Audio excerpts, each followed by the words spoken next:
नमस्कार दोस्तों, आज हम आपको मोक्षदा एकादशी के महत्व और व्रत कथा के बारे में बताएंगे।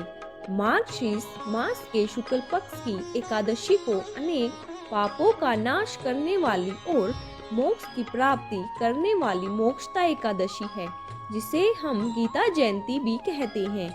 इस दिन उपवास करना चाहिए और यह व्रत कथा सुननी चाहिए, जो इस प्रकार है। गोकुल नाम के नगर में वेखानस नामक एक राजा राज्य करता था। उसके राज्य में चारों वेदों के ज्ञाता ब्राह्मण थे। वह राजा अपनी प्रजा का पुत्रवत पालन करता था। एक बार रात्रि में राजा ने एक स्वप्न देखा कि उसका पिता नर्क में है। उसे बड़ा आश्चर्य हुआ। प्रातः वह विद्वान ब्राह्मणों के पास गया और अपना स्वप्न सुनाया। कहा, मैंने अपने पिता को नरक में कष्ट उठाते देखा है। उन्होंने मुझसे कहा है कि हे पुत्र, मैं नरक में पड़ा हूँ, यहाँ से तुम मुझे मुक्त कराओ। जब से मैंने ये वचन सुने हैं, तब से मैं बहुत बेचैन हूँ। चित्त में बड़ी अशांति हो रही है। मुझे इस राज्य, धन, पुत्र, स्त्री, हाथी, घोड़े आदि में कुछ भी सुख प्रतीत नहीं होता है। आप मुझे कोई उपाय बताएं जिससे मेरे पिता को मुक्ति प्राप्त हो। ब्राह्मणों ने कहा, हे राजन, यहाँ पास ही भूत, भविष्य, वर्तमान के ज्ञाता पर्वत ऋषि का आश्रम है। आपकी समस्या का हल वे जरूर करेंगे। ऐसा सुनकर राजा मुनि के आश्रम पर गया। उस आश्रम में अनेक शांत चित्त योगी और मुनि तपस्या कर रहे थे। उसी जगह पर्वत मुनि बैठे थे। राजा ने मुनि को प्रणाम किया। मुनि ने राजा से कुशल मंगल पूछा।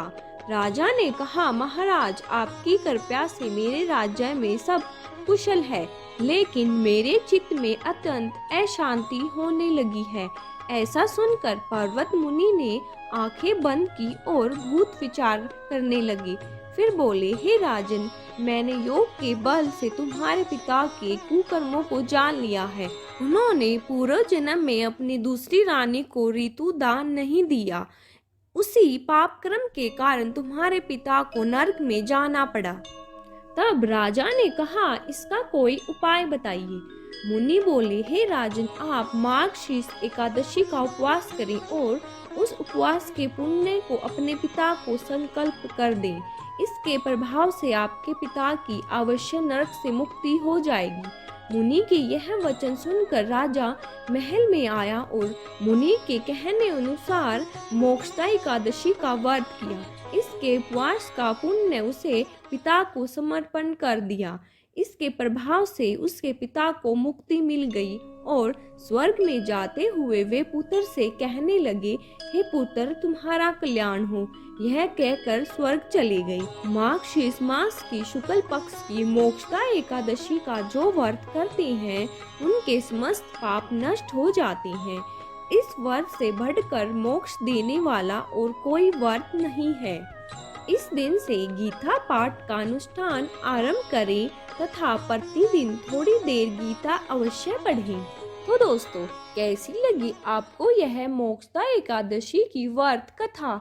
कमेंट बॉक्स में जरूर बताएं और आने वाली सभी व्रत और त्योहारों की कहानियों को सुनने के लिए हमारे चैनल को सब्सक्राइब करें। धन्यवाद।